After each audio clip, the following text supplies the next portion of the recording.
السلام علیکم ورحمۃ اللہ وبرکاتہ۔ وعلیکم السلام ورحمۃ اللہ۔ نحمده ونصلي على رسوله الكريم، اما بعد فاعوذ باللہ من الشیطان الرجیم، بسم اللہ الرحمن الرحیم۔ ورضوان من اللہ اکبر، ذلك هو الفوز العظیم۔ وقال النبی صلی اللہ علیہ وسلم، یقول اللہ تبارک و تعالی لأہل الجنہ، احل علیکم رضوانی فلا اسخط علیکم ابدا۔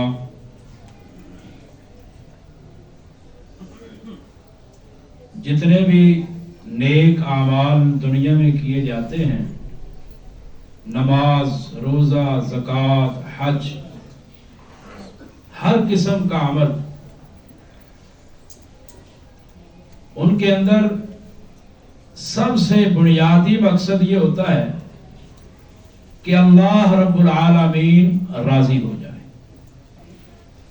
اور اللہ رب العالمین کی رضا ہر چیز سے بڑھ کر، حتیٰ کہ اہل جنت میں چلے جائیں گے، اہل جنت جب جنت میں داخل ہو جائیں گے تو جنت میں داخل ہونے کے بعد اللہ رب العالمین اہل جنت کو کہیں گے، یا اہل الجنہ، اے جنت والوں، تو سارے جنتی اپنی نظروں کو اٹھائیں گے، اپنے سروں کو اٹھائیں گے اور کہیں گے پتہ نہیں اب کیا نیا حکم آنے لگا، بڑی آرام و سکون کی تعیش کی زندگی گزار رہے تھے، پتہ نہیں کوئی نیا حکم نہ آ جائے۔ تو اللہ فرمائیں گے، اے میرے بندو، کیا میں تمہیں ایسی چیز عطا نہ کروں جو اس جنت سے بھی بڑھ کر ہے، اس جنت سے بھی بڑھ کر ہے۔ بندے جنت والے کہیں گے، اے اللہ، کیا جنت سے بھی بڑی کوئی نعمت ہو سکتی ہے؟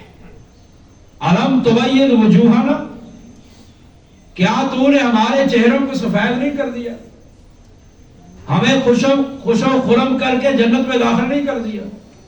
تو اللہ فرمائیں گے، اے میرے بندو سنو، احل علیکم رضوانی فلا اسخط علیکم ابدا، میں تمہارے اوپر اپنی رضامندی اتار رہا ہوں، فلا اسخط علیکم ابدا، اس کے بعد میں تم پر کبھی ناراض نہیں ہوں گا، کبھی ناراض نہیں۔ اور قرآن میں اللہ کہتے ہیں وَرِضْوَانٌ مِّنَ اللَّهِ أَكْبَرُ، جہاں پر یہ آیت کریمہ ہے نا، یہ آیت کریمہ وَرِضْوَانٌ مِّنَ اللَّهِ أَكْبَرُ، اللہ کی رضامندی ہر چیز سے بڑھ کر ہے، جہاں پر یہ آیت ہے اس کے پیچھے اللہ نے جنت کا ذکر کیا، وعد اللہ المؤمنین والمؤمنات جنات تجری من تحتها الانہار خالدین فیہا ومساکن طیبۃ فی جنات عدن۔ کہا مومنوں سے، مومن مردوں سے، مومن عورتوں سے اللہ نے جنتوں کا وعدہ کر، جن کے نیچے سے نہریں بہتی ہیں، وہ اس میں ہمیشہ رہیں گے، پاکیزہ رہائش گاہیں ہیں، ہمیشہ کی جنتیں ہیں، سب کچھ دینے کے بعد فرمایا وَرِضْوَانٌ مِّنَ اللَّهِ أَكْبَرُ، اللہ کی رضامندی ان سب سے بڑی ہے۔ تو سب سے بنیادی مقصد عبادات کا یہ ہے کہ اللہ راضی ہو جائے۔ تو اللہ کو راضی کرنے کے کئی طریقے ہیں، ایک طریقہ، دو طریقے آپ کو بتاتا ہوں اور ہم نے ان کو اپنی زندگی میں لانا ہے۔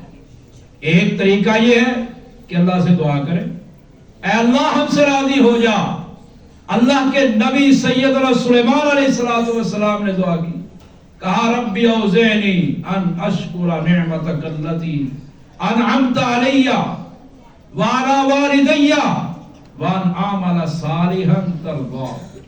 اے اللہ مجھے اور میرے والدین کو، میری اولاد کو اس بات کی توفیق دے کہ ہم تیرا شکریہ ادا کریں اور ایسے اعمال کریں جن سے تو راضی ہو جائے۔ اللہ سے دعا کریں، اے اللہ ہم سے راضی ہو جا، اے اللہ ہم پر اپنی رضامندی نازل فرما۔ اور دوسرا عمل جس سے اللہ راضی ہوتا ہے، ایک تو یہ ہے نا کہ بندہ کھانا کھائے اور کھانا کھانے کے بعد دعا پڑھے الحمدللہ الذی اطعمنی ھذا ورزقنی من غیر حول منی ولا قوہ. آپ نے فرمایا، ابو داؤد کی روایت ہے، جو کھانے کے بعد یہ دعا پڑھ لیتا ہے، الحمدللہ الذی اطعمنی ھذا ورزقنی من غیر حول منی ولا قوہ، فرمایا جب کھانے کے بعد پڑھ لیتا ہے غفر لہ ما تقدم من ذنبہ، اللہ اس کے گزشتہ گناہوں کو معاف کر دیتے ہیں. کھانا ہے اور معاف گناہ ہو رہے ہیں. کیوں؟ نبی کی سنت پر، نبی کی حدیث پر عمل کرتے ہوئے دعا پڑھی ہے. ایک تو یہ ہے نا کہ مکمل کھانا کھانے کے بعد دعا پڑھنا. مسلم کے اندر روایت ہے، نبی کریم صلی اللہ علیہ وسلم نے فرمایا ان اللہ لا یرضى عن العبد اذا اکل اکلۃ، اللہ اس بندے سے راضی ہوتا ہے جو کوئی لقمہ کھاتا ہے، ایک لقمہ کھاتا ہے اور ایک لقمہ کھانے کے بعد یحمدہ، اللہ کی حمد بیان کرتا ہے. دوسرا لقمہ کھاتا ہے پھر الحمدللہ پڑھتا ہے، تیسرا لقمہ کھاتا ہے پھر الحمدللہ پڑھتا ہے. وَإِذَا شَرِبَ شَرْبَةً، جب کوئی ایک گھونٹ پانی کا پیتا ہے، ایک ہے مکمل پانی پینے کے بعد دعا پڑھنا، اور ایک ہے ایک ایک گھونٹ کے بعد دعا پڑھنا. جو ایک ایک لقمے پر اللہ کی حمد کرتا ہے اور ایک ایک لقمے ایک ایک گھونٹ پر اللہ رب العالمین کی حمد کرتا ہے، اللہ اس بندے سے راضی ہو جاتے ہیں.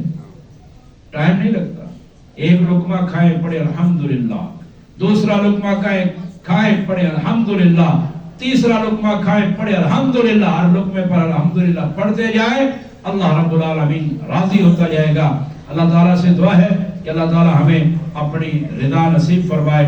سبحان ربک رب العزت عما یصفون وسلام علی المرسلین والحمد للہ رب العالمین.